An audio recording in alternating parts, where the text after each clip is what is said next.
वंदे मातरम। 25 मार्च 2021 सायं 8 बजे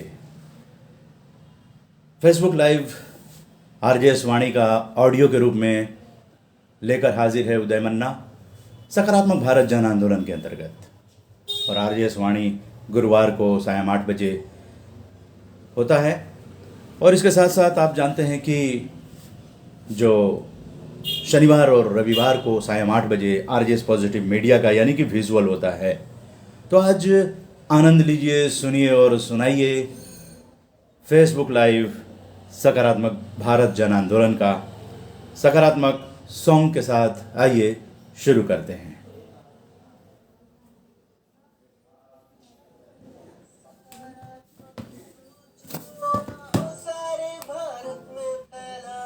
Power on, pairing.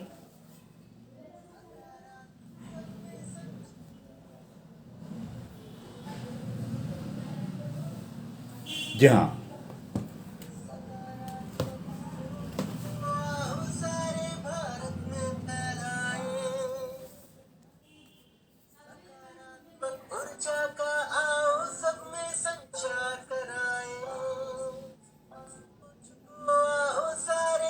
Connected. सकारात्मक सोच को आओ सारे भारत में फैलाएं, सकारात्मक ऊर्जा का आओ सब में संचार कराएं। ऐसा ना हो कि हम अपनी जिम्मेदारी भूल न जाएं, क्यों इंतजार करें हम किसी का, आओ एक मशाल जलाए, सकारात्मकता के उदय का चलिए हम उद्घोष कराए।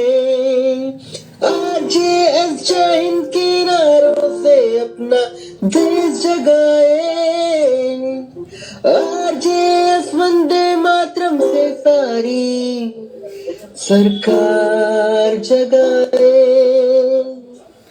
जी हाँ, बहुत बड़ी बात है। सरकार को जगाने का ये जो मंत्र है वो हम सभी के हाथ में है, क्योंकि सरकार भी हमारी है, देश भी हमारा है, लेकिन राष्ट्र प्रथम, देश सबसे बड़ा है। और सकारात्मकता का मूल मंत्र जो भारत की जनता का है वो भारत की जनता तक पहुंच रहा है।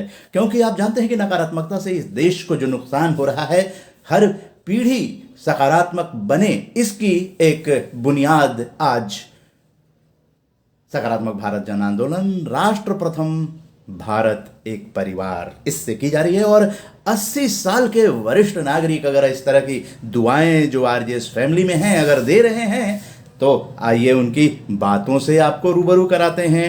जी हाँ, उम्र देखिए 80 साल आरजेएस फैमिली से जुड़े हुए, और वो अपनी भावना को किस तरह से व्यक्त कर रहे हैं कि बड़े बड़े युवा, बड़े बड़े जो अपने आप को कहते हैं बलशाली, लेकिन एक 80 वर्षीय बुजुर्ग की सुनिए जुबानी।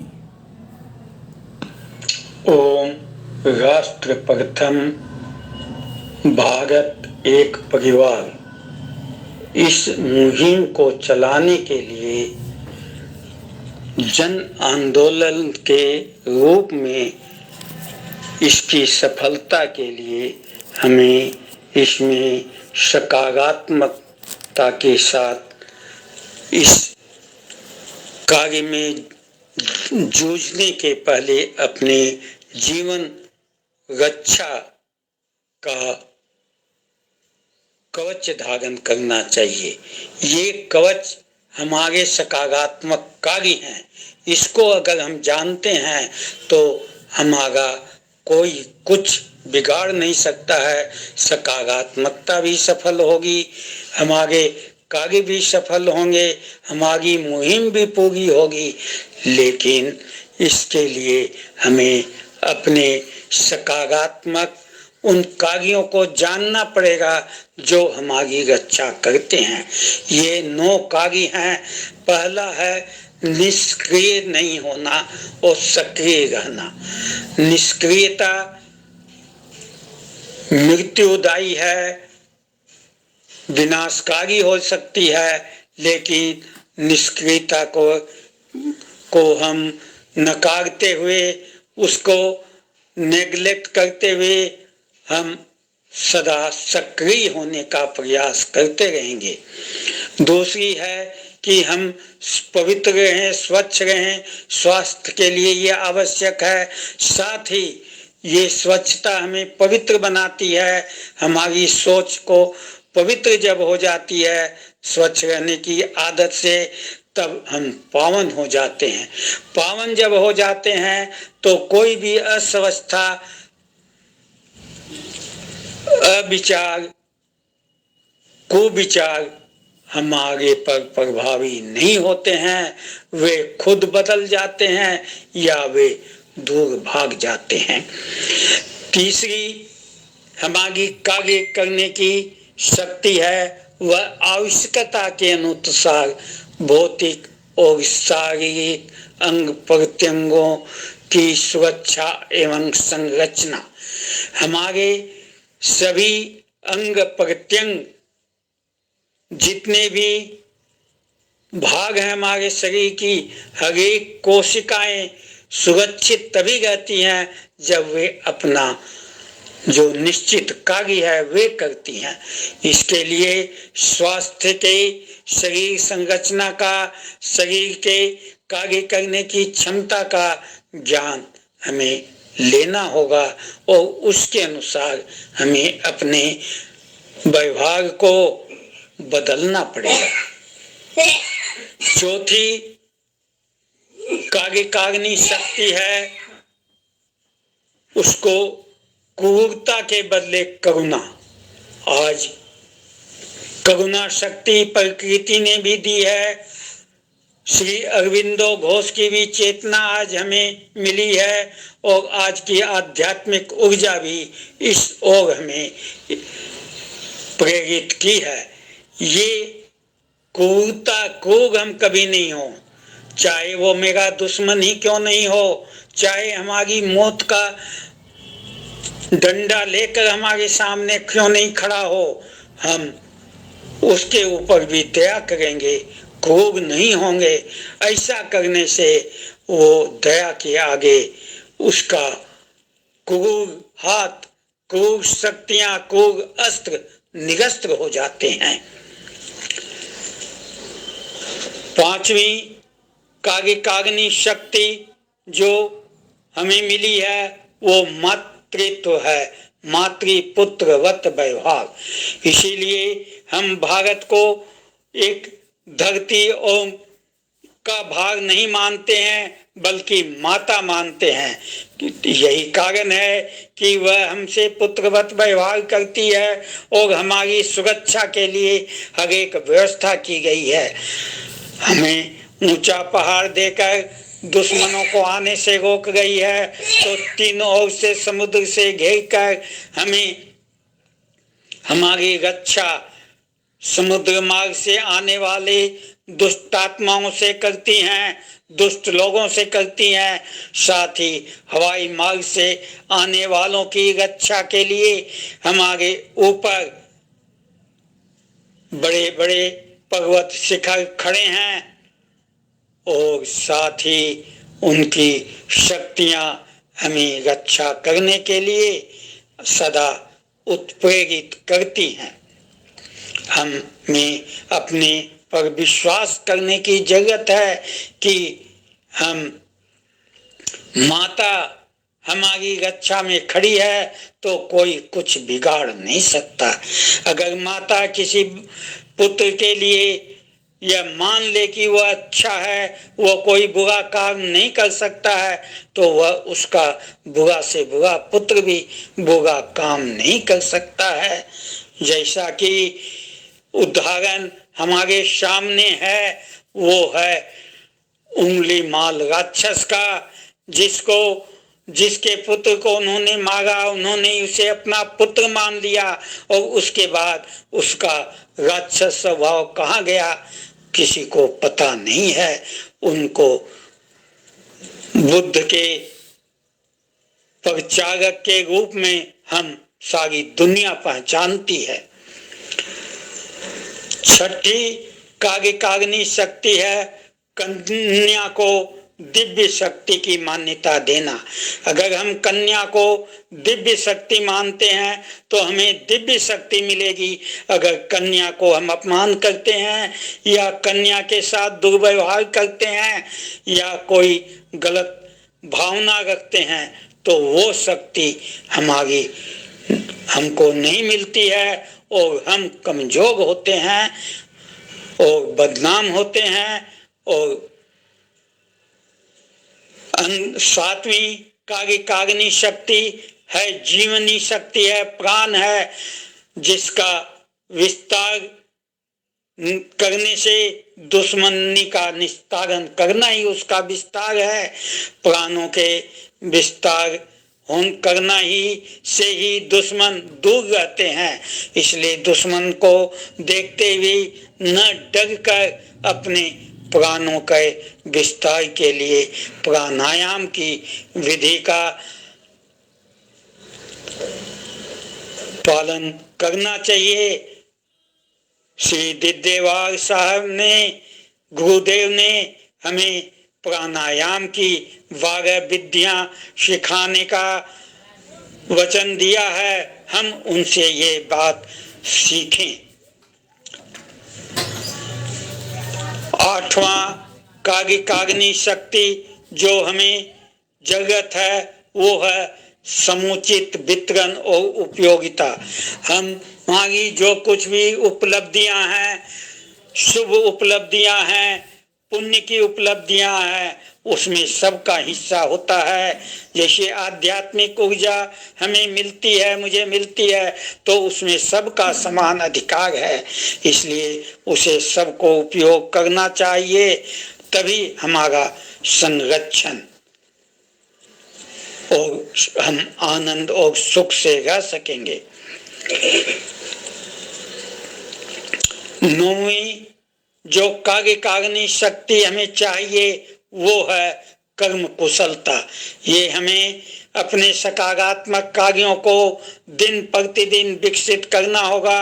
अभ्यास से इसको सहज और सरल हो जाएंगी, तब हमें ये शक्तियां, 9 शक्तियां, सारी शक्तियां सहजता से हम सकारात्मक अपनी सोच के साथ सक्रिय होंगे और हम अभी सकारात्मक भारत परिवार एकजुट होकर दुनिया को सकारात्मक राष्ट्रों की एक श्रृंखला खड़ी कर देगा।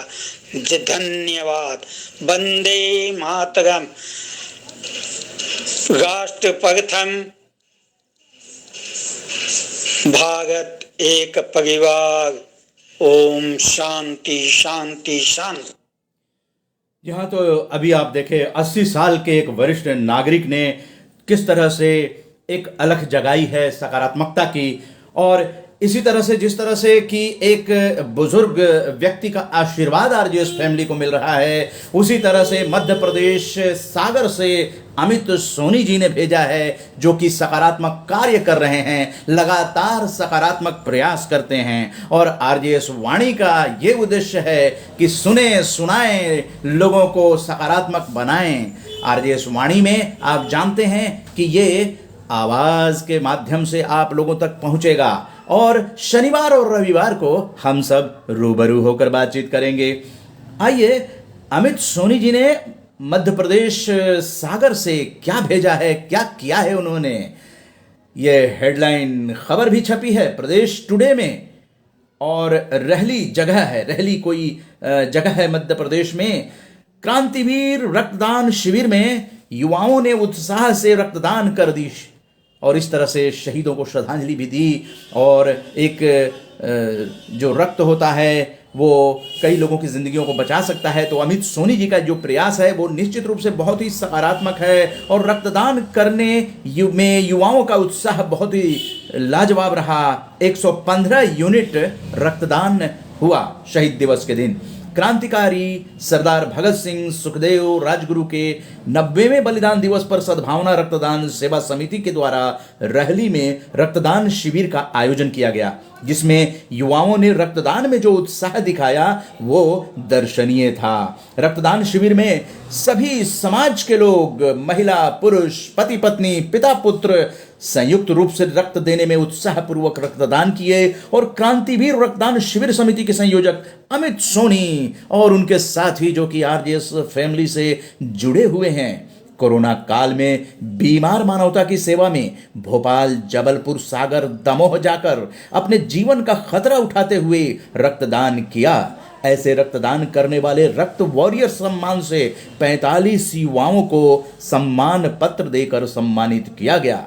इसी के साथ 23 मार्च को रक्तदान करने वाले महिला पुरुष बेटियों ने जो रक्तदान किया, उन्हें शिविर में पधारे अतिथियों ने प्रोत्साहन स्वरूप सम्मान पत्र भी भेंट किया, जिसमें अमर क्रांतिकारियों के परिजनों, कोरोना वायरस अंतर्राष्ट्रीय खिलाड़ी, टीवी कलाकार और कोरोना वॉरियर्स, लेखक, निर्देशक और राष्ट्रीय स्तर के समाज सेवियों के हस्ताक्षर अंकित हैं। रक्तदान शिविर में सुरक्षा के साथ रक्तदान संग्रह के लिए ब्लड बैंक सागर के कुशल doctor R K. Vidua, doctor Mahipal Singh, lab सहायक विनय पटेल, बलवंत बांगरे, अंकित मिश्रा, सिद्धांत पांडे, अजय राज, संजीत लोधी, जालम सिंह, अभिषेक, रोहित, राघव जी, प्रीति जैन ने स्वास्थ्य परीक्षण के साथ रक्तदान कराया और रक्तदान से होने वाले लाभ व शरीर के प्रति सजग रहने के निर्देश दिए। कार्यक्रम का शुभारंभ क्रांतिवीरों के चित्रों पर माल्यार्पण और दीप प्रज्वलन के साथ समारोह के अतिथि पूर्व नगर पालिका अध्यक्ष सुशील हजारी, क्रांतिवीर सदाशिव राव, शंकर राव मलकापुरकर परिवार के सदस्य पुत्र हेमंत राव मलकापुरकर, शहीद आबिद खान के पिता मोहम्मद जाकिर खान, जैन समाज अध्यक्ष सुशील जैन ने किया और समिति की ओर से सभी अतिथियों को बैच लगाकर प्रतीक चिन्ह देकर सम्मानित किया गया। और भी बहुत सारी बातें हैं, लेकिन रक्तदान शिविर आरजेएस फैमिली से जुड़े हुए युवा अमित सोनी द्वारा किए गए इस प्रयास को हम लोग नमन करते हैं और आरजेएस वाणी में उनकी स्टोरी को साझा करते हैं। यही है राष्ट्र प्रथम, भारत एक परिवार। आइए अब आप लोगों के लिए ये जो बैठकें होती हैं उसको बहुत ही आरजेएस ऑब्जर्वर दीप माथुर और जो कार्यकारिणी है उन्होंने बहुत ही सरल कर दिया है। कोई भी आदमी राष्ट्र प्रथम, भारत एक परिवार, क्योंकि आजादी की 75वीं वर्षगांठ के उपलक्ष्य में आरजेएस ने फैसला किया है कि सरकार के जितने भी कार्यक्रम होंगे उनको स्वैच्छिक समर्थन दिया जाएगा। आने वाले दिनों में आप देखेंगे कि सरकार के जो भी सरकारें हैं अगर वो देशभक्ति की बात करती हैं तो आरजेएस वाणी या आरजेएस पॉजिटिव मीडिया में और आरजेएस फैमिली तक 19 ग्रुपों 25 राज्यों तक पहुंचाने की जिम्मेदारी हम सबकी होगी। स्वैच्छिक समर्थन है आजादी की 75वीं वर्षगांठ को, जो कि 15 अगस्त 2022 में मनाया जाएगा। 15 अगस्त 2022 तक हम लोग तैयार हैं। राष्ट्र प्रथम, भारत एक परिवार को लेकर पूरे गांव-गांव, शहर-शहर बैठकें होंगी या राष्ट्रीय वेबिनार होंगे। उसकी रूपरेखा जो है आरजेएस ऑब्जर्वर ने आज जारी किया है। आजादी की 75वीं वर्षगांठ के उपलक्ष्य में राष्ट्र प्रथम, भारत एक परिवार के अंतर्गत आरजेएस सकारात्मक बैठक, राष्ट्रीय वेबिनार आयोजित कर सकते हैं। जी हां, सह आयोजक तैयार रहें। इसमें आपके क्षेत्र विशेष के महापुरुष और आजादी में योगदान पर भी एक वक्ता होना चाहिए। यानी आपका क्षेत्र आजादी के आंदोलन में कोई योगदान दिया है तो उसके लिए यह सुनहरा मंच आरजेएस की तरफ से प्रदान किया जा रहा है। आप अपनी जानकारी इकट्ठा कीजिए, कौन कौन से क्रांतिवीर थे। आजादी ऐसे नहीं मिली है, खून से रंगा हुआ तिरंगा आपके सामने है और इसको पाने के लिए लाखों लाख लोग वीरगति को प्राप्त हुए। कई वीरांगनाओं ने अपनी आहुति दी है, जान की परवाह न करते हुए। भगत सिंह ने भी अपनी जान दी थी, राजगुरु सुखदेव ने भी, और अभी 23 मार्च को आपने मनाया। अभी थोड़ी देर में हम उस क्रांतिकारी पत्रकार की बात करने जा रहे हैं। गणेश शंकर विद्यार्थी की आज शहीद दिवस पुण्यतिथि है।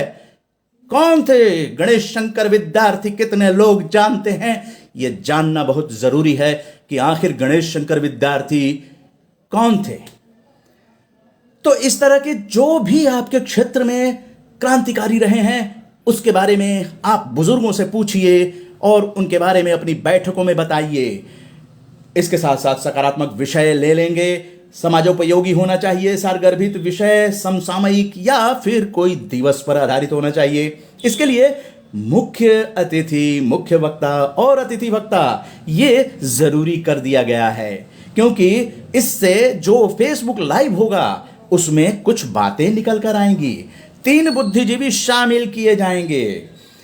तिथि के हिसाब से एक महापुरुष और 1, 2 या 3 स्थानीय दिवंगत परिजनों को श्रद्धांजलि देने का, यानी आप अपने अड़ोस पड़ोस में जो अच्छे लोग हैं उनकी आत्मा की शांति के लिए आप वहां पर तस्वीरें लगा सकते हैं। साथ में एक महापुरुष भी तय कर लेंगे।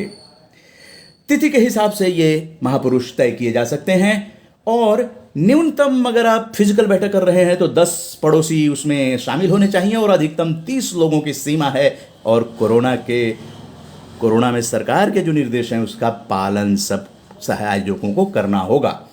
Facebook live beginning to end link will be shared to 19 RJS groups and RJS social media. Social media पे हम लोग कई प्लेटफॉर्म पर उपलब्ध हैं, वहां ये शेयर किए जाएंगे आपकी बैठकों की बातों को, यानी आपकी बातों को, आपके नाम को, आपके काम को सराहा जाएगा। बैठक के बाद प्रेस विज्ञप्ति का दिल्ली से अवलोकन कराने के बाद जारी करना होगा। जो आप वहां की बातें होंगी, संक्षिप्त जानकारी आप भेज देंगे और उसके बाद ही प्रेस रिलीज वो अखबारों के अंदर या पोर्टल पे या इलेक्ट्रॉनिक चैनलों पे वो चीजें भेजी जाएंगी। इसके साथ साथ जो आरजेएस के सायं 8 बजे फेसबुक लाइव शो होते हैं उसमें आपकी जो बैठक होगी उसकी समीक्षा होगी। जैसे कि आज भी जो 145वीं बैठक शहीद दिवस 23 मार्च को दिल्ली में आयोजित की गई थी, उसकी भी अभी कुछ रिपोर्ट आप लोगों के साथ प्रस्तुत की जाएगी। किसी भी पार्टी या राजनीतिक व्यक्ति पर छींटाकसी नहीं होगी, यह ध्यान रखना है। किसी भी पार्टी या राजनीतिक व्यक्ति पर छींटाकसी नहीं। राजनीतिक व्यक्ति शामिल तो हो सकते हैं, केवल निर्धारित विषय और समाज नीति पर व्याख्यान देने के लिए राष्ट्र प्रथम, भारत एक परिवार, सकारात्मक मंत्र की ओर प्रेरित करने के लिए वो इसमें शामिल हो सकते हैं। जैसे अब आपको बताएं कि ये आरजेएस वाणी है और आप जानते हैं कि 145वीं आरजेएस सकारात्मक बैठक हुई थी, आरजेएस ऑब्जर्वर ने स्वयं की थी और दिल्ली के अंदर ये हुई थी, तो उसकी प्रेस रिलीज जारी की गई, अखबारों में भी खबर आ गई। आइए अखबारों से रूबरू आपको कराएंगे शनिवार को। आज उन अखबारों के नाम ले लेते हैं क्योंकि ये है आरजेएस वाणी।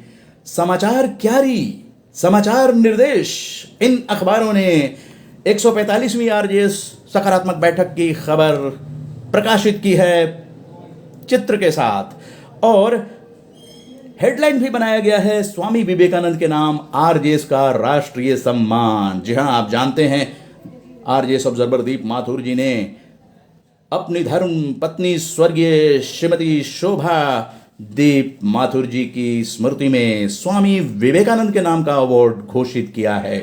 आजादी की 75वीं वर्षगांठ के श्रृंखलाबद्ध आरजेएस बैठकों का आगाज, सरकारों को स्वैच्छिक समर्थन, सांध्य वीर अर्जुन। इन अखबारों ने इन खबरों को एक दिशा दी है, साथ में संज्ञान न्यूज में भी खबर आई और अब 145वीं बैठक से आपको रूबरू कराते हैं। जी हाँ, मुख्य अतिथि के रूप में डॉक्टर कीर्ति काले प्रख्यात कवियत्री ने हिस्सा लिया था और इसके साथ साथ आध्यात्मिक गुरु सुरजीत सिंह दीदेवार जी और अतिथि वक्ता में ब्रह्म कुमारी शिल्पा बहन आई थी।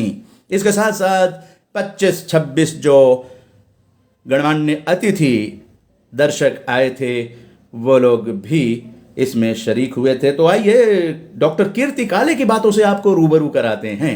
आज आरजेएस वाणी है और मुझे यहाँ आमंत्रित किया, इसके लिए मैं श्री उदय मन्ना जी को भी धन्यवाद देती हूँ। मैं विशेष रूप से बहुत अधिक पहली बार इस बैठक में आई हूँ और जिस तरह फोन पर जो वार्ता हुई और उससे जो मुझे प्रेरणा मिली कि मुझे इस कार्यक्रम में चलना चाहिए, जाकर देखना चाहिए, क्योंकि समाज में नकारात्मकता बहुत अधिक बढ़ रही है। इतनी अधिक नकारात्मकता है तो वहाँ अगर कोई सकारात्मकता की बात करता है तो मन में एक उत्सुकता जागृत होती है कि चलकर देखें कि एक अलग से कोई कार्यक्रम, कोई अलग से एक अभियान किस तरह से चलाया जा रहा है। तो बस उसी उत्सुकता के तहत मैं यहाँ पर आई हूँ और जिस तरह इतने सारे लोग यहाँ उपस्थित हैं और इतने सकारात्मक विचारधारा के लोग यहाँ उपस्थित हैं। हमारी ब्रह्म कुमारी की तरफ से शिल्पा जी यहाँ उपस्थित हैं, रेणु जी उपस्थित हैं और अन्य लोग भी जो यहाँ उपस्थित हैं। सभी लोग इसीलिए उपस्थित हैं कि सभी लोग सकारात्मकता को ग्रहण करना चाहते हैं। हम किसी भी क्षेत्र में देखते हैं नकारात्मकता बढ़ती क्यों है जबकि सकारात्मक लोग अधिक हैं। ऐसा नहीं है कि समाज में नकारात्मक लोग अधिक होंगे। जहाँ तक मेरा अनुभव है हमारे समाज में सकारात्मक सोच के लोग अधिक हैं, लेकिन चूंकि सकारात्मक सोच के लोग एक साथ नहीं रहते हैं, बहुत बिखरे बिखरे हुए से रहते हैं, इसलिए ऐसा प्रतीत होता है कि नकारात्मक लोग अधिक बढ़ रहे हैं और सकारात्मक कम हो रहे हैं। एक मैं उदाहरण देना चाहूंगी। कुछ दिन पहले मेरे पास जो मोबाइल है वो ट्रेन में छूट गया था। ट्रेन में छूटने के बाद मैं ट्रेन से उतर के प्लेटफॉर्म क्रॉस करने के बाद स्टेशन से बाहर निकल कर आ गई और उस समय मुझे पता चला कि मेरा मोबाइल कहीं छूट गया है। मेरे मन में सबसे पहला विचार ये आया कि अब तो मेरा मोबाइल कहाँ से मिलेगा, नहीं मिल सकता। फिर भी मैंने सोचा कि एक बार ट्राई करने में क्या जाता है। मैं दोबारा से गई प्लेटफॉर्म पर, ट्रेन वहाँ खड़ी हुई थी। सबसे पहली बात तो मेरे मन में एक सकारात्मक विचार आया कि हो सकता है मेरा मोबाइल मिल जाए। ये सकारात्मक विचार आना ही सबसे बड़ी बात है। फिर मैं दौड़ती हुई गई और मैं वहां पहुंची तो उस सकारात्मक विचार ने काम किया और वो ट्रेन वहीं के वहीं खड़ी हुई थी, वहां से गई नहीं थी। मैंने ट्रेन के कोच के सामने जाकर खड़ी हुई और उसके बाद मैं आश्चर्यचकित रह गई कि जो ट्रेन का जो सर्विस बॉय होता है वो निकलकर बाहर खड़ा हुआ था और मेरा मोबाइल उसके हाथ में था। नहीं तो इतने सारे लोग सफाई कर्मचारी आते हैं, मोबाइल तो एक छोटी सी चीज है कि कोई भी अपना उठाकर जेब में डालकर चला जा सकता है, लेकिन उसने मुझसे कहा कि मैंने कहा कि ये मोबाइल मेरा है, तो बोले हाँ मैं जानता हूँ, आप इस सीट पर बैठी हुई थी और वहीं पर आपका मोबाइल छूट गया है, आप एक बार इस पर रिंग कर दीजिए। तो मैंने कहा मैं कैसे रिंग करूँ, मेरे पास तो दूसरा मोबाइल नहीं है। तो उसने कहा मेरे मोबाइल से कर दीजिए। मैंने रिंग उस पर किया और वो फोन बज गया, तो उसको पूरा कंफर्म हो गया कि ये मोबाइल मेरा है। तो एक बताने का आशय मेरा ये है कि सबसे बड़ी बात कि मन में एक सकारात्मक विचार आना बहुत बड़ी बात होती है। वो सकारात्मक विचार इतना अधिक काम करता है कि पूरी सृष्टि को सकारात्मक बना देता है। उस दिन मेरे मन में अगर एक पहला विचार नकारात्मक आता कि मैं अब तो मोबाइल मेरा नहीं मिलने वाला और मैं इसे छोड़कर चली जाऊं, बस यहीं से विचार मेरा पूरा नकारात्मक हो जाता और मेरा मोबाइल नहीं मिलता। मेरे मन में प्रभु ने प्रेरणा दी और सकारात्मक विचार आया, उस सकारात्मक विचार ने काम किया और उसके बाद एक दूसरा सकारात्मक व्यक्ति मुझे मिला और जिसने मेरा मोबाइल मुझे वापस किया। तो इस तरह समाज में मैं तो पिछले 35 वर्षों से कवि सम्मेलन की यात्राओं पर रहती हूँ और महीने में कम से कम 15 जगह तो मैं कवि सम्मेलन में काव्य पाठ कर लेती हूँ, अलग अलग शहरों में। तो वहाँ पर मुझे इतने सारे अनुभव मिलते हैं और उन अनुभवों के आधार पर मैं कहती हूँ कि समाज में सकारात्मक सोच के लोग बहुत अधिक हैं, आज भी हैं। लेकिन चूंकि मीडिया में और इधर उधर हमें नकारात्मक खबरें ही पढ़ने को मिलती हैं, तो हमें ये भ्रम हो जाता है कि नकारात्मकता ही सबसे अधिक है। सकारात्मक लोगों को एक साथ लाने का काम जो इस संस्था ने किया है, ये वास्तव में बहुत स्तुत्य है। मैं प्रणाम करती हूँ सकारात्मक सोच को। और आज जिस दिन के लिए हम लोग यहाँ उपस्थित हुए हैं, श्री शहीद आजम भगत सिंह, राजगुरु और सुखदेव के जो शहीद दिवस है आज, मैं उन्हें प्रणाम करती हूँ। और उन्होंने देश के लिए, को स्वतंत्रता दिलाने के लिए, देश को आजादी दिलाने के लिए अपने प्राण न्यौछावर कर दिए। ऐसे ही राष्ट्र सर्वोपरि रहना चाहिए, हम रहे या न रहे ये देश रहना चाहिए। ये भावना जब हमारे हृदय में जन्म लेगी और हमारे हृदय में जन्म लेने के बाद ये अन्य लोगों तक पहुँचेगी, तभी हमारा देश और आगे और आगे और आगे जा सकता है। तो मैं बहुत धन्यवाद देती हूँ आप लोगों को कि आप लोगों ने मुझे यहाँ आमंत्रित किया। 2 छंद मैं सुना देती हूँ बस इस उपलक्ष्य में, जो कि मैं कवयित्री हूँ। तो मेरे आना भी सार्थक होगा और शायद मुझे बुलाया भी इसीलिए गया है कि मैं कुछ यहाँ पर अपनी कविता सुनाऊं। तो मैं किसी को निराश नहीं करूंगी। सुरजेवाला जी ने बहुत अच्छा बताया दीदेवार किस तरह से होता है। मैं पढ़ भी रही थी कि एक दृष्टिकोण होता है, एक दृष्टि होती है और उसका दीदार करने के जब हो जाता है, स्वयं का दीदार हो जाता है, आत्म साक्षात्कार हो जाता है, तभी व्यक्ति आगे बढ़ पाता है। आत्म साक्षात्कार होना बहुत आवश्यक है। 2 छंद सुनाती हूँ, सुनिए। देश के नौजवानों से अपील करते हुए मैंने एक छंद लिखा है, जैसे कि 3 नौजवान बल्कि 4 नौजवानों का हमारे सामने चित्र है। स्वामी विवेकानंद जी, इनके बारे में भी एक बात मैं अगर कहूँ न कहूँ तो थोड़ा सा अधूरा सा लगेगा। उनका चित्र भी यहाँ पर है। स्वामी विवेकानंद जी जब परमहंस जी के पास गए और बोले कि मुझे ईश्वर का साक्षात्कार कराइए, तो बोले कल आना। जैसे आपने बताया कि कल आना वो करते गए, लेकिन उन्होंने कहा कि कल आना। दूसरे दिन फिर गए, फिर कहे कि मुझे माँ काली के दर्शन कराइए। फिर रामकृष्ण परमहंस जी ने कहा अभी कुछ मैं काम कर रहा हूँ, कल आना। फिर उन्होंने बहुत दिन तक उन्हें चक्कर लगवाए, कल आना कल आना कल आना। वो बहुत परेशान हो गए स्वामी विवेकानंद जी। बोले कि आप रोज रोज मुझे कह देते हैं कि कल आना कल आना कल आना, वो कल कब आएगा? तो बोले अच्छा चलो मेरे साथ चलो, मैं स्नान करने जा रहा हूँ, मेरे साथ चलो। वो उनके साथ गए। वो जैसे बोले कि मैं नदी में उतर रहा हूँ, मेरे पीछे पीछे आओ, तो उनके पीछे पीछे स्वामी विवेकानंद जी गए। और जैसे ही विवेकानंद जी थोड़े गहरे पानी में गए, रामकृष्ण परमहंस जी ने उनका सिर पकड़ा और पानी में उनका सिर नीचे कर दिया। वो एकदम तड़पने लगे कि मैं सांस कैसे लूं, मैं सांस कैसे लूं, बिल्कुल तड़प तड़प कर वो ऐसे हो गए। तो उसके बाद उन्होंने छोड़ा स्वामी विवेकानंद जी के सिर को। उन्होंने कहा ये तड़प जब तुम्हें पैदा होगी कि मुझे काली के दर्शन करने, जैसे अभी अपने जीवन को बचाने की तड़प तो तुम में जागृत हुई, उसी तरह से इतनी तड़प जब पैदा हो जाएगी मन के अंदर कि मुझे माँ काली के दर्शन करने हैं, ईश्वर का साक्षात्कार करना है, तो ईश्वर स्वयं तुम्हारे सामने आकर खड़ा हो जाएगा। तुम्हें किसी से भी कुछ भी कहने की आवश्यकता नहीं पड़ेगी। तो ये एक दृष्टि दी स्वामी विवेकानंद जी को श्री रामकृष्ण परमहंस जी ने। तो इसी तरह की तड़प हमें अपने अंदर जागृत करना है अपने देश के लिए। 2 छंद सुनाती हूँ, सुनिए। कि भारत के नौजवानों भारती पुकारती है, भेदभाव छोड़कर साथ साथ आइए।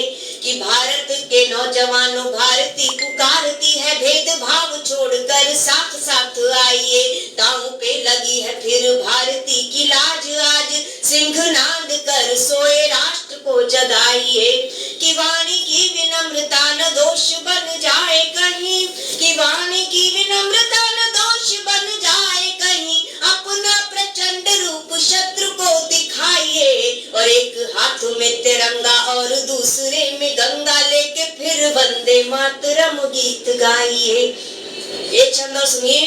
कि भारत के वासी हम, हिंद के निवासी हम, हमें अपने वतन पर अभिमान है। रानी झांसी महाराणा छत्रसाल हो जहाँ के, ऐसी पुण्य भूमि शस्य श्यामला महान है। कि कश्मीर से सुदूर कन्याकुमारी तक, कश्मीर से सुदूर कन्याकुमारी तक, भारत का कण कण ईश्वर दान है। और धर्म जाति भाषा प्रांत चाहे हो अनेक, यहाँ एक धरती हमारी एक आसमान है।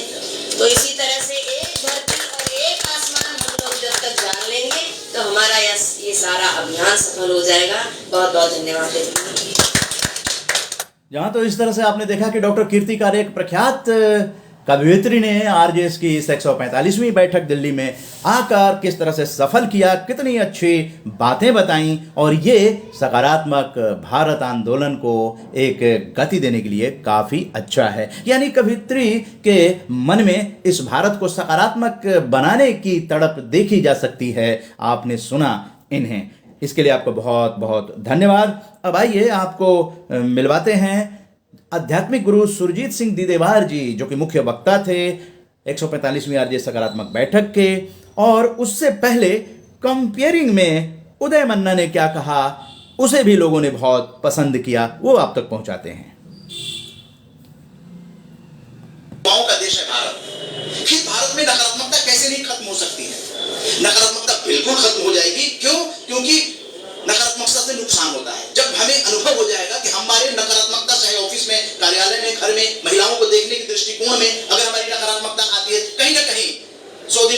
एक दिन पकड़ा जाता है, कहीं ना कहीं आप फंस जाएंगे। इसी से बचने के लिए सकारात्मक जीवन जिए। और जो पत्रकार हैं उन लोगों को हम लोगों ने 10 वर्कशॉप करके ये बताया कि सकारात्मक पत्रकारिता से बेहतर पत्रकारिता कुछ नहीं हो सकती है। फेक न्यूज नहीं, तथ्य और सत्य, ये दो चीज को पकड़ लीजिए। अगर आपको लगता है कि ये सत्य है और तथ्य आधारित है, उसको लिख डालिए। अगर एडिटर कहता है कि ये चीज नहीं जाएगी, आप नौकरी छोड़ दीजिए। अरे भगत सिंह जैसे का आज के दिन तो ये चर्चा करना बहुत जरूरी है कि रंग दे बसंती चोला कहते हुए अपने फांसी के फंदे को चूमते हुए अपने जान इसलिए दिए ताकि भारत में वो देशभक्ति की भावना युवाओं में आए, क्योंकि आक्रोश तो हो ही गया था। भगत सिंह को लोग जान गए थे, बहुत सारे लोग तो इनकी फांसी को टलवाना चाहते थे। भगत सिंह कहते हैं नहीं, हमारे फांसी देने से अगर लोगों में जागृति आ सकती है तो हम तीनों फांसी पे चढ़ने के लिए तैयार हैं। ये लोग कहते हैं जान है जहान है, ये इन्होंने तो अपने जान देकर देश के लिए दिया। यही तो है राष्ट्र प्रथम। ये राष्ट्र प्रथम एम एस पिट्टा साहब ने दिया है, वंदे मातरम, राष्ट्र प्रथम वंदे मातरम।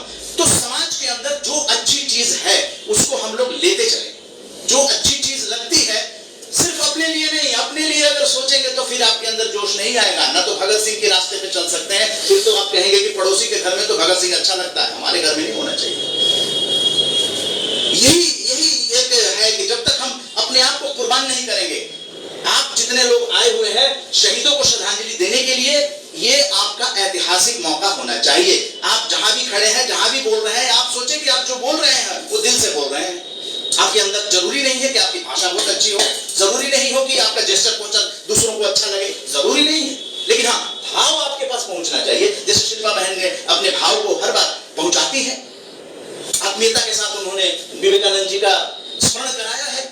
विवेकानंद जी के जीवन से, विवेकानंद जी को क्यों मानते हैं लोग? क्योंकि उन्होंने जिया है, वो जीवन जिया है, वो राष्ट्र के लिए, कल्याण के लिए। अगर जो आदमी कल्याण की बातें करता है, दीदेवार जी जैसे कुछ ना कुछ दृष्टिकोण आप जब भी सुनेंगे आपको नया एक दृष्टिकोण मिलेगा, जाती रही भावना जैसी। इसलिए मैं सीधा आमंत्रित करूंगा सुरजीत सिंह दीदेवार जी को आरजेएस के इस 145वीं सकारात्मक बैठक में, और कुछ न कुछ मार्गदर्शन। और आरजेएस फैमिली, आप सभी लोग गंभीरता से सुनिए और नई पीढ़ी को भी सुनाइए। आज ऐसे शख्सियत की हम स्मृति दिवस मना रहे हैं। उस स्मृति दिवस में जितने भी गणमान्य आए हैं, अतिथिगण, दीदेवार जीवन ज्योति में, उन सबका हार्दिक स्वागत है, अभिनंदन है। अभी अभी कहा गया है कि दीदेवार शब्द में कैसे बना, बहुत बार कह चुका हूँ, फिर भी शॉर्ट में कहना अनिवार्य हो जाता है कि हर बार कुछ ना कुछ नए लोग आते हैं। तो दीदेवार शब्द, दीदे कहा जाता है आंखों को, और दर्शन को कहा जाता है दीदार। दीदेवार जीवन ज्योति में 3 नियम की बात की जाती है। एक है प्राकृतिक नियम, एक प्रकृति द्वारा बनाई हुई सृष्टि के अंदर अनेक जीवों के अंदर एक मानव जीव जिसका अपना व्यक्तिगत नियम भी बन सकता है, और किसी जीव के पास ये अधिकार नहीं है। और इसी मानव ने अपनी विचारधारा से अपना अलग अलग एक समाज बनाया है, एक उसका सामाजिक नियम है। और दीदेवार जीवन ज्योति के अंदर प्रकृति नियम, व्यक्तिगत नियम और सामाजिक नियम का समन्वय करके उसको जो भी व्यक्ति इसको करता है वो स्वयं का स्वामी बन जाता है। क्योंकि जिस सृष्टि ने हमें रचा है, जिस आंखों को, दीदों को हमारे चेहरे पे अंकित करा है, ये उस चेहरे को देखने के, दर्शन करने के, दीदार करने की क्षमता इनमें नहीं है। और जाने अनजाने इन दीदों में जिसके दीदार करा, मानव ने उसे अपने जीवन का आधार मान लिया और स्वयं खो गया। जो भीतर से स्वयं के दीदार कर सके वो दीदेवार है। और हर व्यक्ति जन्म से ही दीदेवार है, मगर बात संसार में आते हुए इन दीदों से दूसरे का दृष्टि करते हुए स्वयं को खो गया है। यहाँ पर सबके अपने स्वयं के दीदार बनाने की, समझाने की कोशिश की जाती है विधि द्वारा, और वो सभी व्यक्ति दीदेवार बन जाएं। और दीदेवार बनने के बाद वो स्वयं का स्वामी बनता है। और आज हम जिसकी पुण्यतिथि मना रहे हैं, वो एक युवक जिसका नाम भगत सिंह था, वो शहीद भगत सिंह कैसे बना। जैसे विवेकानंद थे, वो स्वामी विवेकानंद कैसे बने, वो जब तक भीतर से उनका स्वामित्व नहीं जागा, कोई भी अपने जीवन में ऐसा कार्य नहीं कर सकता जिनकी उसके बाद पुण्यतिथि बनाई जाती है। हर व्यक्ति ने अपने भीतर अपनी उस ऊर्जा को जागृत करा है, उजागर करा है, तभी वो अपने लिए करीब कोई ना दूसरों के लिए मार्गदर्शक के लिए बने और अपने जीवन को, अपने पूरा जीवन जो है देश के लिए या समाज के लिए अर्पित कर सके। ये वो युवक था जिसके भीतर एक प्रेरणा जागी कि हमारे देश के ऊपर कुछ ऐसा हो रहा है जिससे मुझे आजादी चाहिए, और आजादी देने के लिए एक बहुत भ्रमित विचार उनके प्रति दिया गया है कि उन्होंने शस्त्र उठाए थे, बम विस्फोट किया था। ऐसा बिल्कुल नहीं हुआ है। वो एक दृष्टिकोण था। उसका दूसरा दृष्टिकोण क्या था वो हमें जानना नहीं पड़ेगा। जब से हम भारतीय संस्कृति या मानव संस्कृति बनी है, पुरातन समय से हम सनातन मत से अगर जाने तो हमारे यहाँ से शास्त्र को ही प्राथमिकता दी गई है और शास्त्र के ऊपर ही बात की जाती थी। तो शास्त्र का अर्थ था कि एक व्यक्ति का जो ज्ञान था वो देता था और कंपटीशन के अंदर दूसरे व्यक्ति का जो ज्ञान था वो देता था, और प्रतीक रूप से एक हार और एक जीत कही जाती थी। जो जीता था उसे पुरस्कार दिया जाता, सम्मान दिया जाता था। मगर शास्त्रार्थ के अंदर कभी किसी की हार हुई ही नहीं है, क्योंकि एक का विचार दूसरे को मिला, दूसरे का विचार पहले को मिला, दोनों का ज्ञान बड़ा है, हार नहीं हुई। और सबसे ज्यादा जीत होती थी जो उन दोनों का ज्ञान प्राप्त करते थे, सुनने वाले। तो शास्त्रार्थ का अर्थ है शास्त्र का अर्थ है कि हमारे पास जो ज्ञान है विचार मत से एक दूसरे से दे। यहाँ पर भी अपने अपने विचार सभी दे रहे हैं, ये भी एक प्रकार से शास्त्र है। और शस्त्र सिर्फ मानव ने तब उठाया था जब उसे वनों में रहते हुए अपनी उन जानवरों से हिफाजत करने के लिए आवश्यकता थी, अन्यथा उसको कभी भी आवश्यकता नहीं थी। मगर जैसे जैसे मानव ने प्रगति करी तो एक मानव दूसरे मानव के ऊपर अधिकार बनाने के ऊपर उसके अंदर दंडित कर रहा। तभी उस समय के वर्तमान चाहे वीर युग पुरुष हुए, भगवान जिनको कहा है या गुरु कहा है, उन्होंने शस्त्र सिर्फ उस समय की रोकथाम के लिए किया था। मगर जब वो कार्य पूरा हो गया तो शस्त्र रख के फिर शास्त्र की ही बात करिए, क्योंकि शस्त्र कभी भी किसी को विकास नहीं कर सकता। जिसपे किया जाए उसका वध होगा या वो स्वयं का वध कर लेगा। शस्त्र किसी का जीवित नहीं रह सकता। शास्त्रार्थ उसके जीवन की शास्त्र है। और भगत सिंह ने शस्त्र नहीं शास्त्र की बात करी है कि उसने भीतर ये जागृत हुई थी कि मैं कुछ ऐसा काम करूं जो सोई हुई जनता है उसको कैसे जागृत करना है, उसे कैसे जागृत किया जाए। जागृत करने के लिए उसने एक बम विस्फोट शस्त्र नहीं था, वो भी शस्त्र वो होता है जो किसी का अहित करे। उस किसी बम विस्फोट में किसी की जान नहीं गई, बल्कि सभी जो जिन्होंने सुना उनको जागृत किया गया।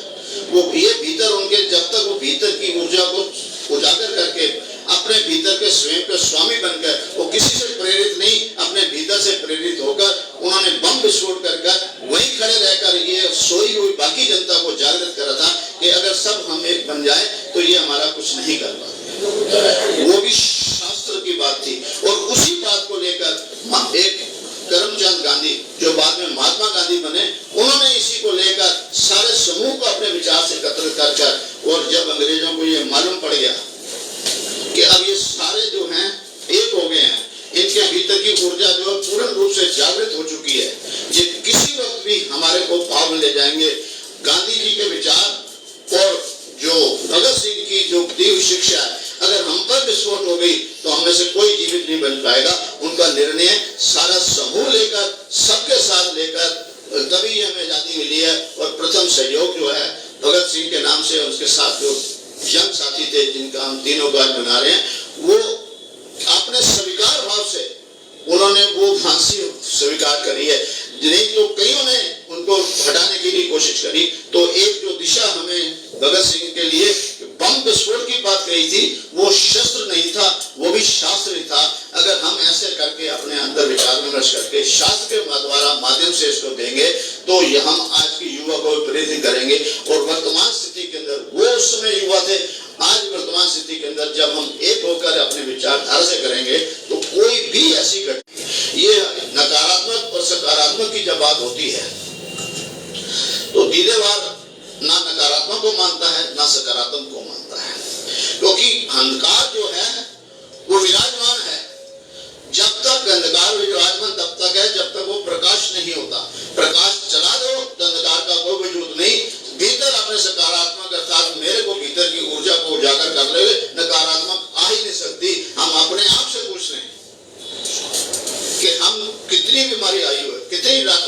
सोई है, मगर कोई एक रात हम जागते हैं, उसे याद रखते हैं। नकारात्मक के अंदर ये गुण है तो अपने आप प्रकट हो जाता है।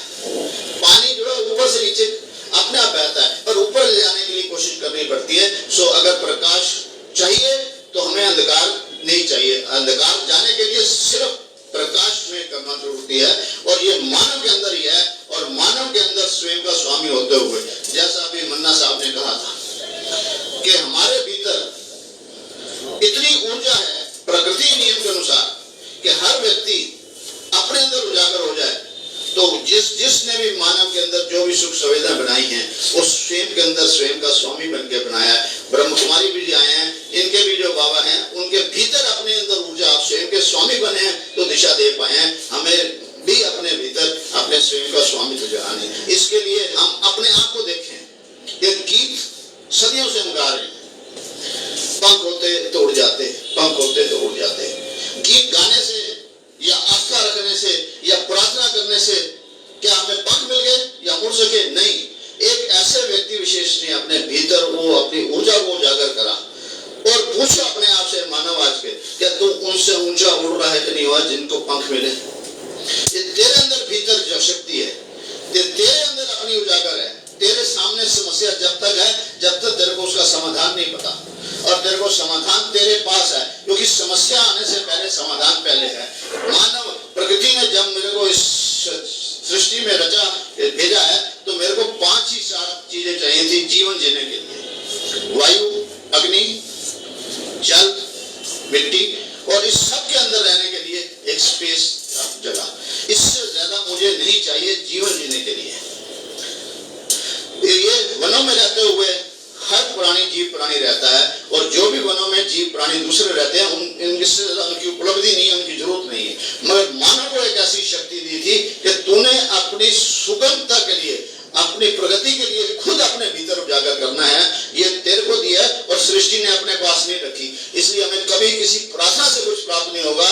भाषा भी मैंने आपस में मानव बनाने के लिए, आपस में अपने विचार और भाव प्रकट करने के लिए बनाई है, और मैंने हर वो चीज बना ली जो किसी और जीव के अंदर क्षमता नहीं थी। मैं उड़ भी सका, दौड़ भी सका, और पृथ्वी के अंदर घूमने की शक्ति है सूरज के, और सूरज जब सामने है तो हमारे पृथ्वी का प्रकाश में होता है, जब पृथ्वी सूरज के पीछे हो जाती है तो अंधकार हो जाता है। ये सृष्टि में भी शक्ति नहीं है कि उस समय पृथ्वी को प्रकाशमान कर सके, और मानव ये शक्ति तेरी है कि तूने लाइट बनाकर उसको भी, अंधकार को प्रकाश मान लिया। ये स्वयं का स्वामी की बात है। जब हम इस बात को समझेंगे तो हमारे भीतर एक स्वामित्व जागेगा। जिस प्रकार एक ऐसे युवक के अंदर अपने अंदर स्वामित्व है, उसने ना तो अपनी जीवन का देखा, और दूसरों को जागृत करने के लिए जीवन का बलिदान दिया। वो जागृति ही दूसरों को, अंग्रेज को डरा सकी और समूह कर सकता है। यही दीदेवार जीवन ज्योति का है कि हमें अपने भीतर की एक ऊर्जा करने की, यही दीदेवार है कि अपने दीदार करके अपने भीतर की ऊर्जा करें, और हर व्यक्ति के अंदर स्वयं अपना अपना है। कोई क्रिकेट के अंदर आध्यात्मिक है, कोई किसी के अंदर अपना अपना अध्ययन है। हमने हर शास्त्र को सिर्फ लिखत में नहीं माना, हर गुण को जो है वो शास्त्र है। कोई ट्रेन बनाने में शास्त्र है, कोई कुर्सी बनाने में, कोई माइक बनाने में, इलेक्ट्रॉनिक्स के अंदर, ये जिसके पास ये गुण था उसने उजागर करा, और पूरा मानव समूह इसका उपयोग कर रहा है, और हम सब के अंदर ये गुण है। और आज हम ये प्रण करें कि जो जो जिसके भीतर जो गुण है वो अपने लिए नहीं, जगत के लिए, समाज के लिए दे, और निष्पक्ष भाव से देगा। जैसे भगत सिंह जी ने निष्पक्ष भाव से अपना बलिदान दिया है, अगर हमने उससे प्रेरित होंगे तो हमारा ये दिन मनाना सुबह होगा। इन्हीं के साथ मैं आप सबका धन्यवाद करता हूँ। तो आपने सुना आध्यात्मिक गुरु सुरजीत सिंह दीदेवार जी को, जो कि मुख्य वक्ता थे 145वीं आरजे सकारात्मक बैठक में, और उन्होंने जो कुछ भी कहा वो देश के कल्याण करने वाले लोगों ने जो डिसाइड किया, जो उन्होंने सोचा कि हम इस देश को आज़ाद कराने के लिए अंग्रेज़ों से टक्कर लेंगे, चाहे हमारी जान भी चली जाए। और आज गणेश शंकर विद्यार्थी जी ने अंग्रेज़ों को टक्कर देने के लिए क्या किया? उनके पास कलम एक हथियार बन गया। गणेश शंकर विद्यार्थी एक सकारात्मक पत्रकार संपादक थे, और शहीद आजम भगत सिंह जी भी कुछ दिनों के लिए प्रताप अखबार से जुड़ गए थे। गणेश शंकर विद्यार्थी और शहीद भगत सिंह कुछ दिनों के लिए अंग्रेजों को भगाने के लिए कलम को अपना हथियार बनाया था। डरते नहीं थे गणेश शंकर विद्यार्थी। उस समय अंग्रेज सरकार थी, लेकिन उनकी लेखनी उसी तरह से चलती थी जो भारतीय जनता के हित में होता था, वो निडर होकर लिखते थे।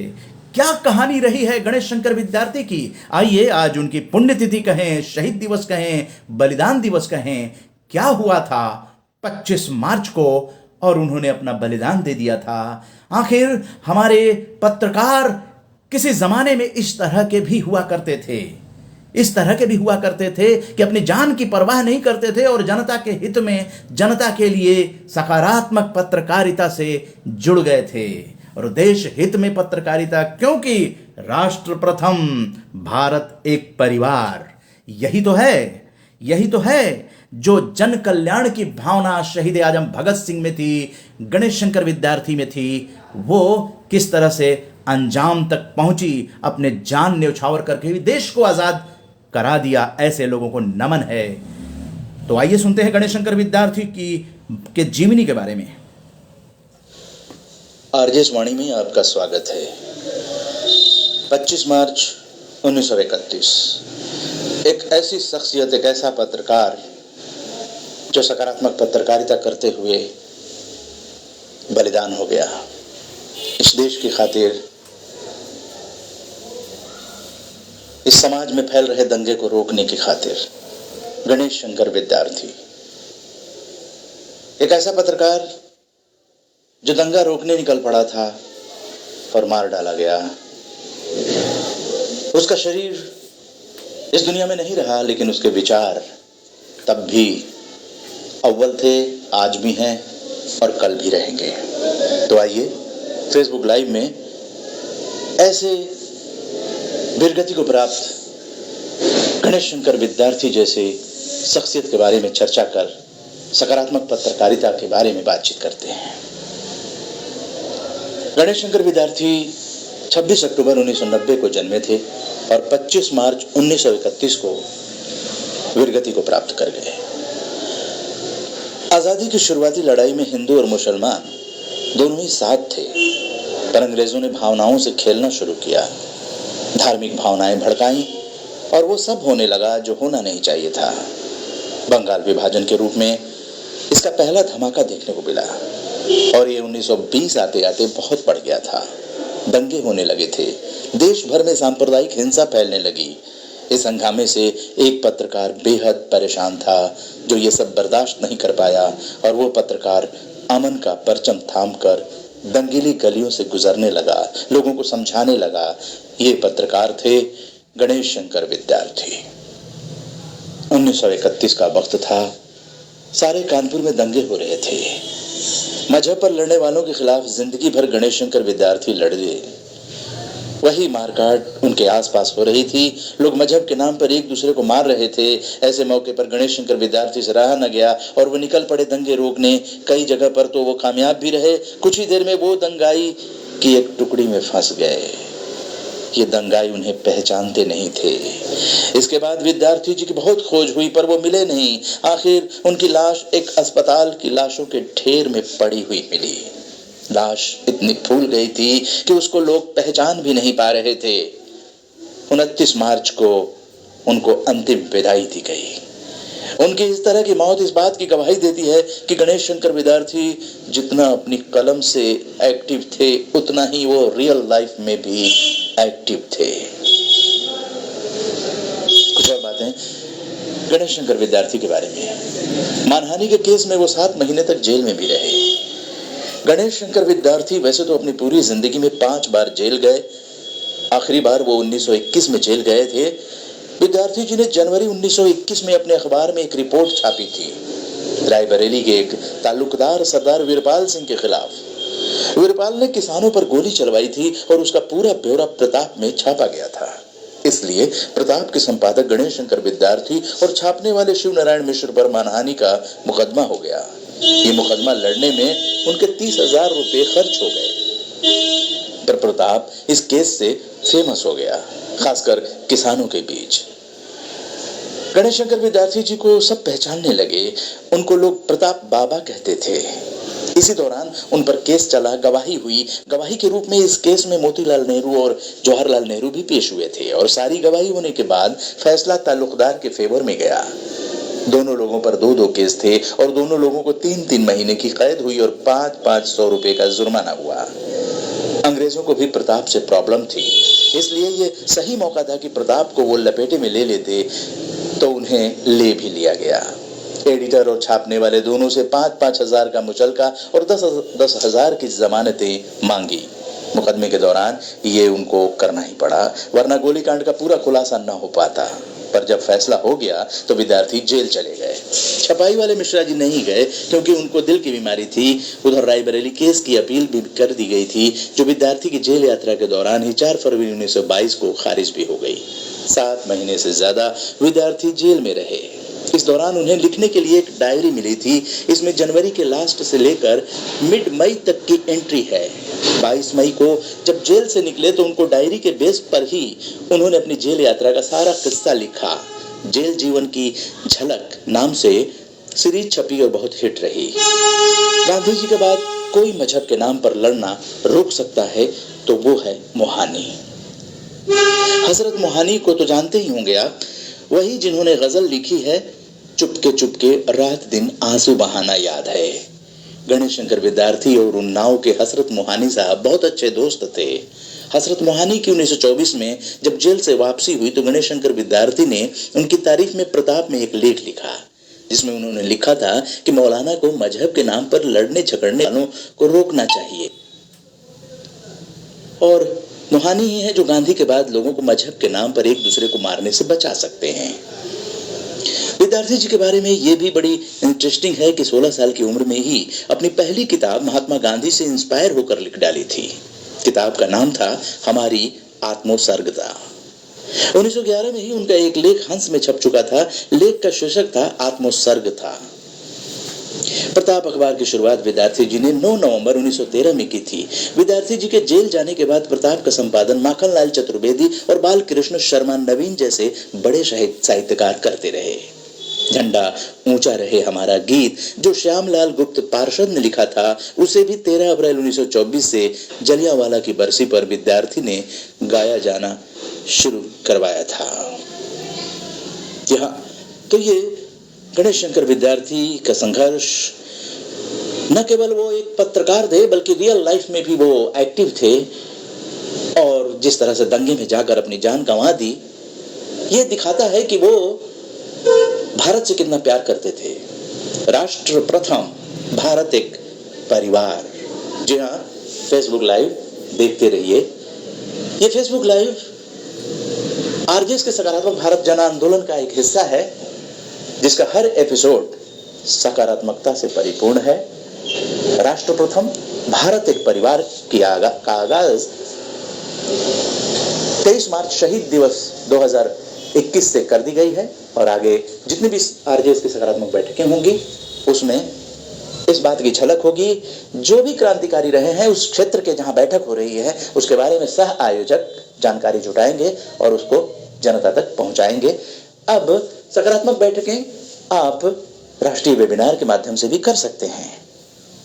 तो आइए भारत को सकारात्मक बनाने के लिए राष्ट्र प्रथम, भारत एक परिवार को समर्थन दीजिए। जय हिंद, जय भारत। लेकिन आप सुनते रहें, देखते रहें। गुरुवार को आरजेएस वाणी का कार्यक्रम होता है ऑडियो रूप में और आरजेएस पॉजिटिव मीडिया का शनिवार और रविवार को सभी ये फेसबुक लाइव सायं 8 बजे से 9 बजे तक होता है। तो अब उदय मन्ना को अनुमति दीजिए इस एपिसोड को खत्म करने के लिए, लेकिन आगे और भी फेसबुक लाइव की गतिविधियों से जुड़े रहिए। जय हिंद, जय भारत। जी हाँ, तो आपने ये गणेश शंकर विद्यार्थी पर ये विशेष एपिसोड आरजेएस वाणी द्वारा प्रस्तुत किया गया था और आज आप फेसबुक लाइव आरजेएस वाणी का ऑडियो में सुन रहे हैं। सुने सुनाएं, सकारात्मक बने बनाएं, क्योंकि सुनने का अपना एक अलग ही अंदाज होता है। सुनने से एक अलग ही कल्पना की दुनिया बनती है और वो कल्पना की दुनिया में जब हम विचरण करते हैं तो हमें वो चीज़ें याद भी रहती हैं। बहुत सी बातें हैं गणेश शंकर विद्यार्थी को लेकर, और गणेश शंकर विद्यार्थी और शहीद आजम भगत सिंह किस तरह से कुछ समय तक एक साथ जुड़कर काम किए होंगे अंग्रेजों को यहां से भगाने के लिए। ये सिर्फ आप कल्पना कर सकते हैं, सिर्फ कल्पना कर सकते हैं कि अपनी जान की बाजी लगाकर इन दोनों जांबाजों ने जिस तरह से भारत माता के लिए काम किया, उस पर न्यौछावर भी हो गए। भाई शहीद भगत सिंह तो शहीद हो गए, फांसी चढ़ गए, और दंगा रोकने में एक भाई दूसरे भाई का कत्ल कर रहा था। ये हमारे पत्रकार गणेश शंकर विद्यार्थी को बर्दाश्त नहीं हुआ, क्योंकि वो सिर्फ एक पत्रकार नहीं थे, वो एक एक्टिविस्ट भी थे, वो एक समाज सेवी भी थे। बहुत सारे सकारात्मक गुणों से भरपूर गणेश शंकर विद्यार्थी ने गली गली जाकर उन दंगाइयों को रोकने की कोशिश की, और उसमें किसी दंगाई ने जब उनको नहीं पहचाना तो उन्हें मार डाला। ये सिर्फ उनके शरीर को मारा है, लेकिन राष्ट्र प्रथम और भारत एक परिवार करने वाले उनके आदर्शों पर चलने के लिए लालयित हैं। इसलिए 145वीं आरजे सकारात्मक बैठक 23 मार्च शहीद आजम भगत सिंह के पुण्यतिथि पर, बलिदान दिवस पर ये आगाज कर दिया गया। आजादी की 75वीं वर्षगांठ के उपलक्ष्य में सरकारों के जो कार्यक्रम होंगे उसको भी हम लोग आरजे वाणी पॉजिटिव मीडिया में लेकर आएंगे, उनको समर्थन कर रहे हैं। और इसके साथ साथ आरजेएस की फिजिकल बैठकें होंगी जो कि 10 से लेकर 30 व्यक्तियों तक समय सीमा रहेगी कोरोना काल में निर्देशों का पालन करते हुए। और इसके साथ राष्ट्रीय वेबिनार भी कर सकते हैं आप। ये एक आंदोलन है, जन आंदोलन है, ये सभी लोगों के लिए है, क्योंकि नई पीढ़ी को यही चीज देकर जानी है, सकारात्मक भारत। और इसके लिए आप सब जुड़े हैं। आप सबों ने क्या कमेंट किया है? बहुत से लोगों के कमेंट आए हैं, कुछ लोगों के कमेंट नहीं आए हैं, लेकिन कमेंट करना जरूरी होता है फेसबुक लाइव में, क्योंकि उससे ये फेसबुक लाइव जो है वो जीवंत बनती है। आकांक्षा जी ने लिखा जय हिंद। विजय शर्मा जी जय हिंद। आपका कमेंट नहीं आया है। विजय शर्मा जी का सहयोग मिलता रहा है, उन्होंने लगातार आरजेएस की बैठकों को कवरेज दिया है। सकारात्मक पत्रकार के रूप में विजय शर्मा जी को नमन है। ओम प्रकाश झुनझुनवाला जी 80 साल की उम्र में भी रोजाना उन्होंने सकारात्मक भारत जन आंदोलन के समर्थन में अपनी वीडियो जारी की है, और आज एक ऑडियो उनकी जारी हुई है जिसमें उन्होंने 9 मूल मंत्र बनाया है जीवन जीने के लिए। अध्यात्म के प्रेमी हैं और उन्होंने दीदेवार जी का भी नाम लिया। उन्होंने कहा कि उन्होंने निवेदन किया है कि जो 12 मंत्र सुरजीत सिंह दीदेवार जी के हैं वो हम लोगों तक कैसे पहुंचे। तो झुनझुनवाला जी निश्चित रूप से इस ओर भी आरजेएस कदम उठाएगा और सुरजीत सिंह दीदेवार जी को एक बार फिर कोशिश करेगा आप लोगों से मिलवाने के लिए। यही तो है सकारात्मक भारत जन आंदोलन। ये लोगों की कड़ी श्रृंखला जुड़ेगी और आजादी के जो भी क्रांतिकारी रहे हैं आपके क्षेत्र में अगर बैठक करें तो उस क्षेत्र के क्रांतिकारियों की लिस्ट तैयार कीजिए और वो पूरे भारत में फैलाने की जरूरत है सकारात्मक बैठकों के माध्यम से, चाहे वेबिनार के माध्यम से। अशोक दुबे जी देख रहे हैं, आपका कमेंट नहीं आया है अशोक दुबे जी। ओम प्रकाश झुनझुनवाला जी लिखते हैं राष्ट्र प्रथम भारत एक परिवार जय हिंद। जय हिंद आपको भी। बिंदा जी लिख रही हैं, जी हाँ, विंदा जी का कमेंट अभी नहीं आया है। ठाकुर प्रताप सिंह जी का कमेंट नहीं आया है। भरत राम मालकोटी जी हैं, उनका कमेंट आ गया है। बिंदा जी ने लिखा वंदे मातरम। चंद्र सैनी जी ने, हाँ, उनका कमेंट नहीं आया है। भरत राम मालकोटी जी का कमेंट आया है कि राष्ट्र प्रथम जय हिंद जय भारत वंदे मातरम। आदरणीय उदय मन्ना जी के पिछले कुछ आरजेएस शानदार प्रसारण में मैं किसी कारणवश देख और सुन नहीं पाया, उसके लिए क्षमा प्रार्थी हूं। क्षमा मांगने की कोई जरूरत नहीं है, यूट्यूब पर लग जाता है, ग्रुप में आप शामिल हैं आरजेएस फैमिली में। और सबसे बड़ी बात कि आरजेएस राष्ट्रीय सम्मान के आप तो भेंट करता हैं, और ग्रुप में जब यूट्यूब पे लग जाता है तो उसको आप कभी भी सुन सकते हैं। जी हाँ, ये भी एपिसोड यूट्यूब पर लग जाएगा और ग्रुप में भेज दिया जाएगा, फेसबुक पे भेज दिया जाएगा, लिंक्डइन पे भेज दिया जाएगा, इंस्टाग्राम पे भेज दिया जाएगा, ट्विटर पे भेज दिया जाएगा, और आरजेएस के तमाम कूपर और तमाम इंस्टाग्राम वगैरह पे भेजकर आप लोगों तक पहुंचाने की सकारात्मक भारत जन आंदोलन को समर्थन आप लोग कीजिए। नरेंद्र टेटेसर जी जुड़ गए हैं, वंदे मातरम लिखते हैं। अनुज राजपूत जी जुड़े हुए हैं, कमेंट नहीं आया है। गुरुदेव सिंह जुड़े हुए हैं, कमेंट नहीं आया है। वैभव भारद्वाज लिखते हैं राष्ट्र प्रथम वंदे मातरम। वैभव जी, अब राष्ट्र प्रथम वंदे मातरम आगे एक कदम बढ़ाकर भारत एक परिवार आप लोगों का सबका परिवार, भारत एक परिवार हो गया है। इशाक खान जी जुड़ गए हैं, लिखते हैं वंदे मातरम। आप सभी को वंदे मातरम। और समय इजाजत नहीं दे रहा है कि और भी आप लोगों से बातचीत की जाए, लेकिन हाँ, याद रखिए शनिवार और रविवार दोनों दिन सायं 8 बजे आप लोगों से मिलेंगे और आप लोगों से रूबरू होकर 1 by 1 वीडियो टॉक भी होगी, आप लोगों से कनेक्ट भी किया जाएगा। आज आरजेएस वाणी है और आरजेएस वाणी का समय संपन्न होता है। उदय मन्ना को इजाजत दीजिए। आज 25 मार्च 2021 सायं 8 बजे की फेसबुक लाइव से। जय हिंद, जय भारत,